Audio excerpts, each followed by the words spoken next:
Hello friends, welcome back to our channel. Friends, ఈ వీడియోలో మనం ఈరోజు అన్ని న్యూస్ పేపర్లో వచ్చినటువంటి ఇంపార్టెంట్ ఎడ్యుకేషన్ అప్డేట్స్తో పాటు చాలా ముఖ్యమైనటువంటి కరెంట్ అఫైర్స్ కూడా రావడం జరిగింది. సో వాటన్నిటి గురించి వన్ బై వన్ ఈ వీడియోలో అయితే చూద్దాం. వీడియో చూస్తున్న ప్రతి ఒక్కరు వీడియోని ఖచ్చితంగా లైక్ చేయండి. డైలీ 1 to 2 hours వర్క్ చేసి దాదాపుగా 8 న్యూస్ పేపర్ చదివి ఇన్ఫర్మేషన్ మీకు అయితే అందించడం జరుగుతుంది. చాలామంది మన వీడియోస్ను ఫాలో అవుతున్నారు కానీ లైక్ చేయట్లేదు. ఖచ్చితంగా లైక్ చేయండి. ఈ వీడియోకి అయితే నేను 1000 లైక్స్ ఎక్స్పెక్ట్ చేస్తున్నాను. సో ఇది ఎవరికైతే యూజ్ ఉంటుందో వారికి షేర్ చేయండి. అదేవిధంగా సబ్స్క్రైబ్ చేసుకొని చూడండి. రెగ్యులర్గా మీకు జాబ్ అప్డేట్స్ అంతాయి. మన ఛానల్కి సంబంధించినటువంటి టెలిగ్రామ్ గ్రూప్లో కూడా జాయిన్ కాండి. సో దాంట్లో కూడా రెగ్యులర్గా జాబ్ అప్డేట్ షేర్ చేస్తున్నాను. మీకు చాలా యూజ్ ఉంటుంది. ఆ గ్రూప్లో కంపల్సరీ జాయిన్ కాండి. ఫ్రెండ్స్, మన ఛానల్ ద్వారా గ్రూప్ 2 అదేవిధంగా గ్రూప్ 3కి యూజ్ అయ్యేటువంటి అన్ని సబ్జెక్టులకు సంబంధించిన టెస్ట్ సిరీస్ అనేది మన యాప్లోకి తీసుకురావడం జరిగింది. సో దీని ద్వారా మొత్తం మీకు 250 టెస్ట్లు అయితే అందించడం జరుగుతుంది. ప్రశ్నలు తెలుగు మరియు ఇంగ్లీష్ మీడియంలో అయితే ఉంటాయి. సబ్జెక్ట్ వైజ్గా టెస్ట్లు అదేవిధంగా గ్రాండ్ టెస్ట్లు అయితే అందించడం జరుగుతుంది. ప్రజెంట్ దీనికి సంబంధించి మీకు 50% అయితే ఆఫర్ ఉంది. సో ఈ రోజు అయితే లాస్ట్ డేట్. సో ఈ రోజు కనుక మీరు టెస్ట్ సిరీస్ తీసుకున్నట్లయితే మీకు 499కే ఈ టెస్ట్ సిరీస్ అయితే రావడం జరుగుతుంది. ఇంకా అవే కాకుండా తెలంగాణ కల్చర్కి సంబంధించినటువంటి టెస్ట్ సిరీస్ కావచ్చు, అదేవిధంగా ప్రభుత్వ పథకాలకు సంబంధించిన టాప్ 100 బిట్స్కి సంబంధించినటువంటి టెస్ట్ సిరీస్ కూడా ఉన్నాయి. ఇక ఇండివిజువల్గా సబ్జెక్ట్ వైజ్గా ఇండియన్ పాలిటిక్స్ సంబంధించిన టెస్ట్ సిరీస్ కావచ్చు, తెలంగాణ చరిత్ర, తెలంగాణ ఉద్యమ చరిత్ర, జనరల్ సైన్స్కి సంబంధించిన టెస్ట్ సిరీస్తో పాటు ఎకానమీ 3-in-1కి సంబంధించినటువంటి టెస్ట్ సిరీస్ కూడా ఉంది. ఇంకా కరెంట్ అఫైర్స్ పీడిఎఫ్ కూడా పర్ మంత్కు 20 రూపీస్ చొప్పున చెల్లించి మీరు పీడిఎఫ్ని అయితే పొందవచ్చు. యాప్ లింక్ కింద డిస్క్రిప్షన్లో ఉంటుంది. ఒకసారి డౌన్లోడ్ చేసుకొని చెక్ చేసిన తర్వాత నచ్చితే కోర్స్ అయితే తీసుకోండి. ఫ్రెండ్స్, ఈరోజు న్యూస్ పేపర్లో వచ్చినటువంటి అప్డేట్స్ కనుక చూసినట్లయితే మనకు ఫస్ట్ అప్డేట్ వచ్చేసి టెట్ అప్లికేషన్లు 2,91,058 అని చెప్పేసి ఇక్కడ మనం వెలుగు న్యూస్ పేపర్లో ఒక అప్డేట్ అయితే చూడవచ్చు. ముగిసిన దరఖాస్తు గడువు వచ్చే నెల 15న పరీక్ష అని చెప్పేసి ఇక్కడ ఇవ్వడం జరిగింది. సో ఇక్కడ ఇన్ఫర్మేషన్ కనుక చూసినట్లయితే టీచర్ ఎలిజిబిలిటీ టెస్ట్ టెట్కు మొత్తం 2,91,058 దరఖాస్తులు వచ్చాయి.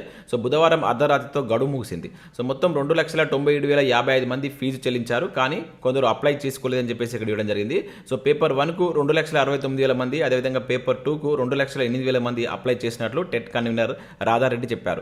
సో అయితే అప్లికేషన్లు మాత్రం ప్రత్యేకంగా పేపర్ 1 కనుక చూసినట్లయితే 82,000, పేపర్ 2 కనుక చూసినట్లయితే 21,000, రెండింటికి కలిపి చేసిన వారి యొక్క సంఖ్య కనుక చూసినట్లయితే 1,86,000 దరఖాస్తులు వచ్చాయని వివరించారు. కాగా వచ్చే నెల 15న రాష్ట్ర వ్యాప్తంగా మనకి పరీక్షను అయితే నిర్వహించనున్నట్లు ఇక్కడ చూడవచ్చు.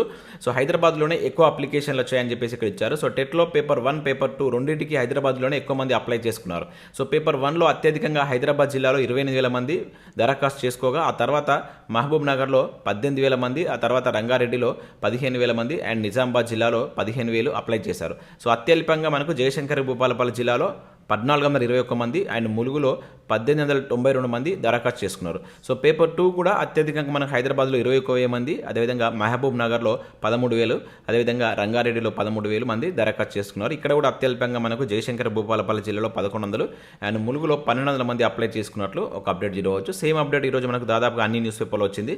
ఈనాడులో కనుక చూసినట్లయితే టెట్కు 4,78,000 దరఖాస్తులు. సో గత ఏడాది కంటే 1,00,000 తక్కువ. అంటే ఇక్కడ ఓవరాల్గా మనకు వ్యక్తుల సంఖ్య చూసినప్పుడు 2,91,000 ఉంటుంది. కాకపోతే వాళ్ళు రెండింటికి అప్లై చేసిన వారి సంఖ్య కనుక చూసుకుంటే సో మనకు 4,78,000 అవుతుంది. అది ఎట్లా అంటే మనకి ఇక్కడ పేపర్ 1కు 2,69,000 అండ్ పేపర్ 2కు 2,08,000 ఒకటే దరఖాస్తులు. అక్కడ పేపర్ 1, పేపర్ 2 ఆప్షన్ కనుక ఇచ్చినట్లయితే అట్లా చూసినట్లయితే మొత్తం 4,78,000 దరఖాస్తులు అయితే అట్లా రెండింటికి కలిపి చేసిన వారి సంఖ్య 1,86,997 అని చెప్పేసి ఇక్కడ మనం తిరగవచ్చు. సో నెక్స్ట్ అప్డేట్ కనుక చూసినట్లయితే ఏడబ్ల్యూలో నార్మలైజేషన్ అని చెప్పేసి ఇక్కడ మనం నమస్తే తెలంగాణలో ఒక అప్డేట్ అయితే చూడవచ్చు. TSPSCలో తొలిసారిగా అమలు, వారం 10 రోజుల్లో మెరిట్ జాబితా అని చెప్పేసి ఇక్కడ ఇచ్చారు. సో నిన్నటి న్యూస్లో కూడా ఇది మనకు రావడం జరిగింది. సో ఇక్కడ మనం చూసినట్లయితే అసిస్టెంట్ ఎగ్జిక్యూటివ్ ఇంజనీరింగ్ ఏడబ్ల్యూ పరీక్ష మార్కుల లెక్కింపునకు నార్మలైజేషన్ విధానాన్ని అమలు చేయాలని TSPSC నిర్ణయించింది. సో ఇప్పటికే స్టాఫ్ సెలక్షన్ కమిషన్ కావచ్చు, రైల్వే రిక్రూట్మెంట్ బోర్డు, మరికొన్ని నియామక సంస్థలు మార్కుల లెక్కింపునకు సంబంధించి నార్మలైజేషన్ విధానాన్ని అయితే అమలు చేస్తున్నారు. కానీ TSPSC మాత్రం తొలిసారిగా ఈ పద్ధతిని అమలు చేయబోతున్నట్లు ఇక్కడ ఒక అప్డేట్ అయితే చూడవచ్చు. సో దీనికి సంబంధించి మనం నిన్నటి న్యూస్లో కూడా చూసాం. ఈ రోజు కూడా మనకు చాలా న్యూస్ పేపర్లో దీనికి సంబంధించిన అప్డేట్ అయితే వచ్చింది. 10 రోజుల్లో ఏడబ్ల్యూ మెరిట్ లిస్ట్ అంటూ చూడవచ్చు. సో అసిస్టెంట్ ఎగ్జిక్యూటివ్ ఇంజనీరింగ్ పోస్టుల మెరిట్ జాబితాను మరో 10 రోజుల్లో వెలువరించనున్నట్లు TSPSC ప్రకటించిందని ఇచ్చారు. సో మెరిట్ జాబితా ప్రకటించినట్టు 4-5 రోజుల్లోనే తుది ఫలితాలు కూడా ప్రకటించినట్లు బోర్డు పేర్కొన్నట్లు ఇక్కడ ఇవ్వడం జరిగింది. సో దీనికి సంబంధించి నార్మలైజేషన్ విధానాన్ని కూడా అమలు చేస్తున్నట్టు మనం ఆల్రెడీ ఇంతకుముందు చూసాం. ఇక నెక్స్ట్ కనుక ఇక్కడ టెట్కి సంబంధించిన దరఖాస్తు సంఖ్య ఇవ్వడం జరిగింది. ఇంకా నెక్స్ట్ 20న సీటెట్ పరీక్ష అని చెప్పేసి ఒక అప్డేట్ ఇక్కడ చూడవచ్చు. సో నేటి నుండి అడ్మిట్ కార్డులు డౌన్లోడ్ అని చెప్పేసి ఇక్కడ ఇచ్చారు. సో మనకు central teacher eligibility test CTET అంటాం కదా, 2023 పరీక్షను ఈ నెల 20న మనకు ఆఫ్లైన్ విధానంలో 2 సెషన్లో నిర్వహించనున్నట్లు ఇక్కడ మనకు CBSE ఒక ప్రకటన అయితే వెల్లడించింది. ఈ నెల 18 నుంచి అధికారిక వెబ్సైట్ నుంచి అడ్మిట్ కార్డులు డౌన్లోడ్ చేసుకోవచ్చు అని చెప్పేసి వెల్లడించడం జరిగింది. సో ఎవరైనా అప్లై చేసినట్లయితే ఒకసారి దీనికి సంబంధించిన అప్డేట్ అయితే చూడండి. ఇక నెక్స్ట్ 27న పరీక్ష అని చెప్పేసి ఇక్కడ చూడవచ్చు. సో ఇక మనకు టెక్నికల్ టీచర్ సర్టిఫికేట్ లోయర్ గ్రేడ్కి సంబంధించిన కోర్సు పరీక్షను ఈ నెల 20 నిర్వహించనున్నట్లు తెలంగాణ ప్రభుత్వ పరీక్ష విభాగం డైరెక్టర్ తెలిపారు. సో గురువారం ఒక ప్రకటనలో దీనికి సంబంధించి అయితే విడుదల చేయడం జరిగింది. సో ఆల్ టికెట్లు ఇక్కడ ఉన్నటువంటి వెబ్సైట్ ద్వారా మీరు డౌన్లోడ్ చేసుకోవాలని చెప్పేసి ఇక్కడ ఒక అప్డేట్ అయితే రావడం జరిగింది. ఇంకా దాంతోపాటు ఇక భూగర్భ జల శాఖ పరీక్షలో ప్రైమరీ ఆన్సర్ కీ రిలీజ్ అని చెప్పేసి ఇక్కడ చూడవచ్చు. మనం ఆల్రెడీ దీనికి సంబంధించిన అప్డేట్ కూడా చూస్తాం. సో దీనికి సంబంధించినటువంటి రెస్పాన్స్ షీట్స్ అయితే ప్రజెంట్ మన TSPSC వెబ్సైట్లో అందుబాటులో ఉన్నాయి. ఈ ఎగ్జామ్ రాసిన అభ్యర్థులు ఒకసారి వెబ్సైట్కి వెళ్ళి చెక్ చేసుకున్నట్టు ప్రయత్నం చేయండి. ఇక నెక్స్ట్ కనుక చూసినట్లయితే మనకు ఈనాడు ప్రతిభకు సంబంధించి చూసినట్లయితే ఇక్కడ ఆధునిక భారతదేశ చరిత్రకు సంబంధించినటువంటి ఒక ఆర్టికల్ అయితే ఇచ్చారు. దాంతోపాటు ఇక్కడ మనకు కరెంట్ అఫైర్స్ సంబంధించిన క్వశ్చన్స్ కూడా చూడవచ్చు. అండ్ జనరల్ స్టడీస్ విభాగం సంబంధించి భౌతిక శాస్త్రం పైన కూడా ఒక ఆర్టికల్ అంటే ఒక బిడ్ బ్యాంక్ అయితే ఇచ్చారు. సో వీటిని కూడా డౌన్లోడ్ చేసుకుని ప్రాక్టీస్ చేసేటువంటి ప్రయత్నం చేయండి. సో ఇవి మనకు వివిధ న్యూస్ పేపర్లో వచ్చినటువంటి ముఖ్యమైనటువంటి education updates. Next current affairs చూద్దాం. ఈ రోజు అయితే చాలా కరెంట్ అఫైర్స్ రావడం జరిగింది. చాలా ముఖ్యమైనటువంటి కరెంట్ అఫైర్స్ కూడా ఉన్నాయి. ఎక్కడ స్కిప్ చేయకుండా ఎండో వరకు చూడండి. చూసే ప్రతి ఒక్కరు ఖచ్చితంగా లైక్ చేయండి. ఒకటే వీడియోలో మీకు ఎడ్యుకేషన్ అప్డేట్స్ అదేవిధంగా కరెంట్ అఫైర్స్ అనేవి కలిపి అందించడం జరుగుతుంది. చాలా మంది చూస్తున్నారు కానీ లైక్ చేయట్లేదు. ఖచ్చితంగా లైక్ చేసి మీ మిత్రులకైతే షేర్ చేయండి. సో ఇక్కడ ఫ్రెండ్స్ ఇక్కడ మనం ఫస్ట్ కరెంట్ అఫైర్ కనుక చూసినట్టయితే నౌకాదళంలోకి వింధ్యాగిరి అని చెప్పేసి ఇక్కడ ఒక ఇంపార్టెంట్ కరెంట్ అఫైర్ అయితే చూడవచ్చు. యుద్ధ నౌకను ప్రారంభించినటువంటి ద్రౌపది ముర్ము అని చెప్పేసి ఇక్కడ ఇవ్వడం జరిగింది. సో దీనికి సంబంధించి మనం 2 days బ్యాక్ కూడా ఒక అప్డేట్ అయితే చూసాం. సో ఇక్కడ చూసినట్టయితే మనకు భారత నౌకాదళ అమల పొదలోకి మరో అధునాతన స్వదేశీ యుద్ధ నౌక INS వింధ్యాగిరి చేరిందని చెప్పేసి ఇక్కడ చూడవచ్చు. సో గురువారం రాష్ట్రపతి ద్రౌపది ముర్ము కోల్కతాలోని హూగ్లీ నది తీరంలో ఈ నౌకను అధికారికంగా భారత నౌకాదళంలోకి ప్రవేశపెట్టారంటే ఇక్కడ ఇవ్వడం జరిగింది. సో ఇది గుర్తుంచుకోండి, ఎక్కడి నుంచి దీన్ని ప్రవేశపెట్టారు అని చెప్పేసి మనకు నేరుగా అడగడానికి ఛాన్స్ ఉంటుంది. హూగ్లీ నది తీరంలో మన కోల్కతాలో ఉన్నటువంటి హూగ్లీ నది తీరం నుంచి దీని అయితే ప్రవేశపెట్టడం జరిగింది. సో దీన్ని తయారు చేసినటువంటి వారు ఎవరైనా కనుక చూసినట్లయితే garden reach ship builders and engineers అనేటువంటి వాళ్ళు దీన్ని తయారు చేయడం జరిగింది. సో ఇది కూడా ఇంపార్టెంట్. సో దాంతోపాటు ఇక్కడ శత్రు దేశ రాడార్లకు చిక్కకుండా స్వదేశీ పరిజ్ఞానంతో 7 యుద్ధ నౌకలను తయారు చేయాలని భారత నౌకాదళం ప్రాజెక్ట్ 17 అయితే ప్రారంభించింది. సో ఇందులో భాగంగా మనకు ఈ వింధ్యాగిరి అనేటువంటిది 6వ యుద్ధ నౌక. సో ఇది కూడా గుర్తుంచుకోండి. సో దాంతోపాటుగా దీని యొక్క ఇంపార్టెన్స్ ఏంటంటే ఇది గగన మరియు ఉపరితల అండ్ సముద్ర గర్భం నుంచి వచ్చేటువంటి ముప్పులను ఎదుర్కొంటుందన్నమాట. సో ఇవన్నిటిని మనం దీనికి సంబంధించినటువంటి ఇంపార్టెంట్ పాయింట్స్గా గుర్తుంచుకోవాల్సి ఉంటుంది. ఒకవేళ దీన్ని మనకు స్టేట్మెంట్ బేస్డ్లో క్వశ్చన్ ఇవ్వాలనుకున్నప్పుడు ఇవన్నీ అక్కడ యాడ్ చేస్తారు. సో ఎక్కడి నుంచి దీన్ని ప్రవేశపెట్టారు, ఎవరు దీన్ని ప్రవేశపెట్టారని చెప్పేసి కూడా అంటారు. సో రాష్ట్రపతి అని చెప్పేసి గుర్తుంచుకోండి. దీన్ని తయారు చేసినటువంటి సంస్థ కావచ్చు అండ్ ఏ ప్రాజెక్ట్లో భాగంగా 17A అనేటువంటి ప్రాజెక్ట్లో భాగంగా దీన్ని ప్రవేశపెట్టడం జరిగిందనమాట.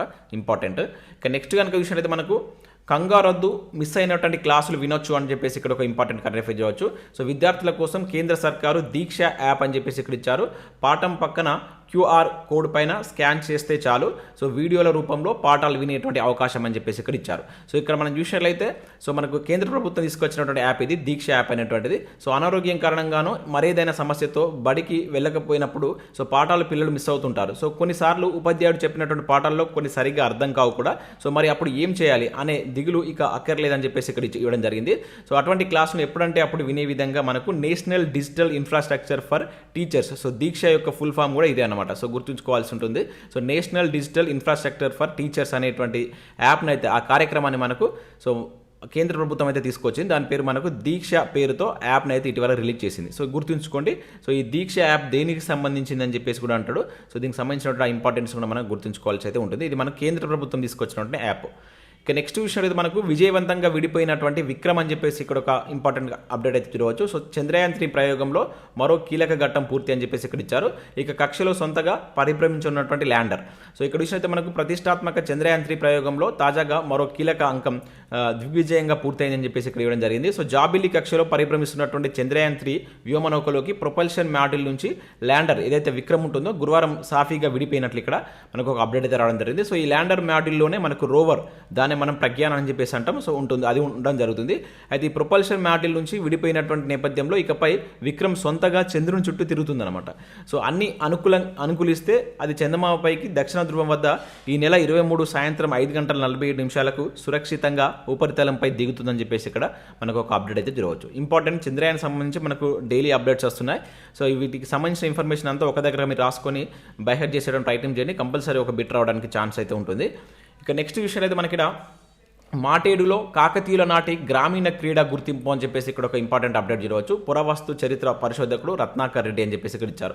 సో మనకి ఇది ఎక్కడ ఉంటుందంటే మహబూబాబాద్ జిల్లా తొర్రూరు మండలంలో ఉండేటువంటి మాటేడు గ్రామంలోని కాకతీయుల నాటి శివాలయంలో ఆనాటి ఎడ్ల బండ్ల ఆటను గుర్తించినట్లు ఇక్కడ మనకు ఒక అప్డేట్ అయితే చూడవచ్చు. సో ఇక్కడ మనకు ఎవరు చరిత్ర పరిశోధకుడు రత్నాకర్ రెడ్డి దీన్ని గుర్తించడం జరిగింది. ఎక్కడంటే మహబూబ్ నగర్ జిల్లా తొర్రూరు మండలంలో ఉన్నటువంటి మాటేడు గ్రామంలో.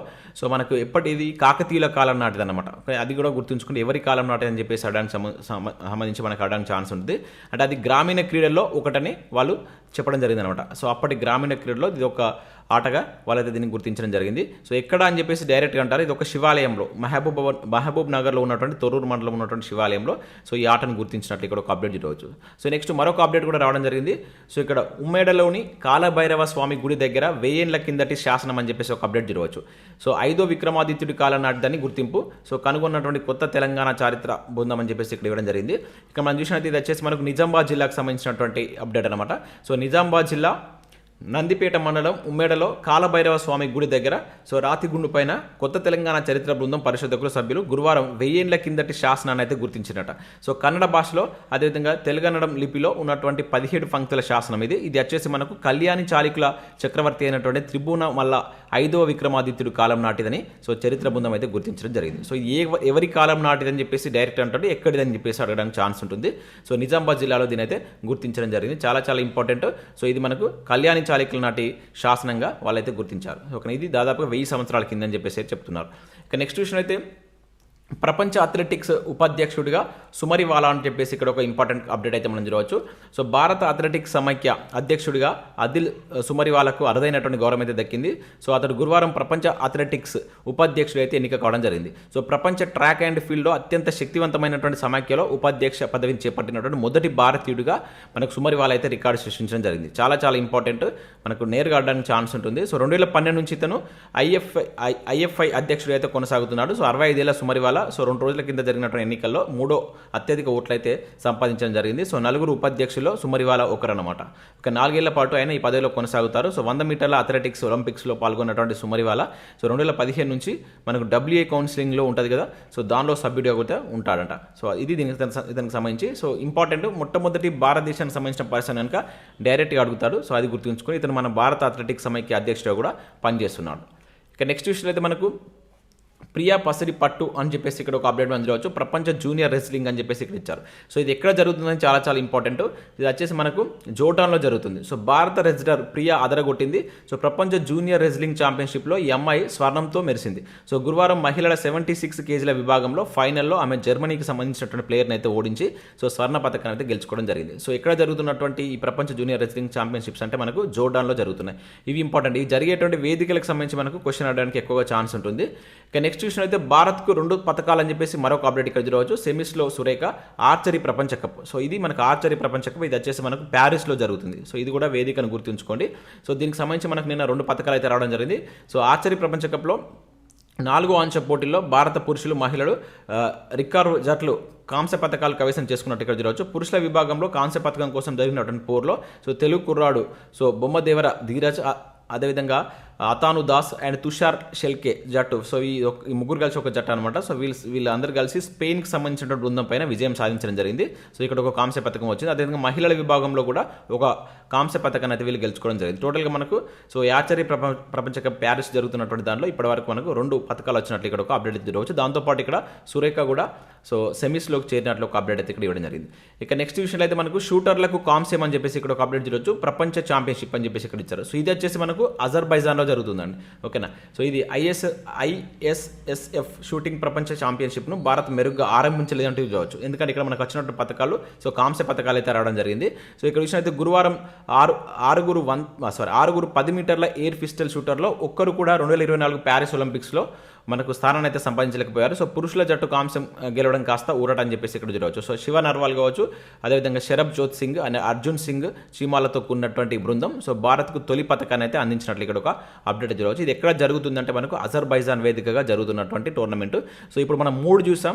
సో ఈ 3 యొక్క వేదికలు మీరు గుర్తుంచుకొని ప్రయత్నం చేయండి. నేరుగా అడుగుతారు. ఇవి 3 ఎట్ ఏ టైం మనకు జరుగుతున్నాయి కనుక వేదికలు మనకు కన్ఫ్యూజ్ అవుతుంది. సో మీరు వాటిని జాగ్రత్తగా గుర్తుంచుకోండి.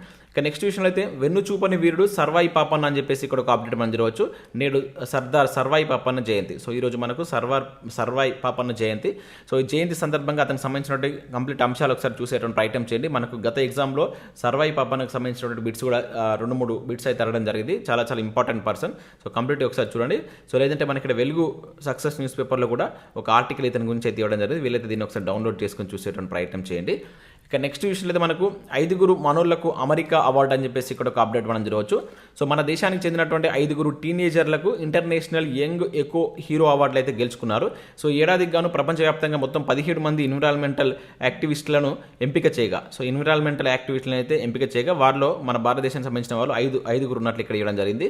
సో ఈ అవార్డుకు మీరట్కి చెందినటువంటి మనకు ఇహా దీక్షిత్, అదేవిధంగా మన్యా హర్ష బెంగళూరు సంబంధించిన పర్సన్ కావచ్చు, అదేవిధంగా నిర్వాన్ సోమాని ఢిల్లీకి సంబంధించిన పర్సన్ కావచ్చు, మన్నత్ కౌర్ ఢిల్లీ, అదేవిధంగా కర్ణన్ రోస్తగి ముంబైకి సంబంధించినటువంటి 5 వ్యక్తులు ఈ అవార్డుని అయితే గెలుచుకున్నట్లు ఇక్కడ ఒక అప్డేట్ అయితే మనం చూడవచ్చు.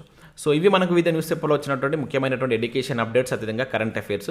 సో వీడియో నచ్చినట్లయితే లైక్ చేసి మీ మిత్రులకైతే షేర్ చేయండి. అదేవిధంగా మన యాప్ను డౌన్లోడ్ చేసుకోండి. సో ఈరోజు అయితే లాస్ట్ డేట్ ఉంది మీకు గ్రూప్ 2, గ్రూప్ 3కి సంబంధించినటువంటి టెస్ట్ సిరీస్ కనుక బై చేసినట్లయితే మీకు 50% ఆఫర్ ఉంటుంది. జస్ట్ 499 రూపీస్కే మీరు సో పూర్తి టెస్ట్ సిరీస్ అయితే పొందవచ్చు. యాప్ లింక్ కింద డిస్క్రిప్షన్ ఉంటుంది. ప్రతి ఒక్కరు డౌన్లోడ్ చేసుకొని చెక్ చేసిన తర్వాత నాస్తే కోర్స్ అయితే తీసుకోండి. Thanks for watching. Thank you.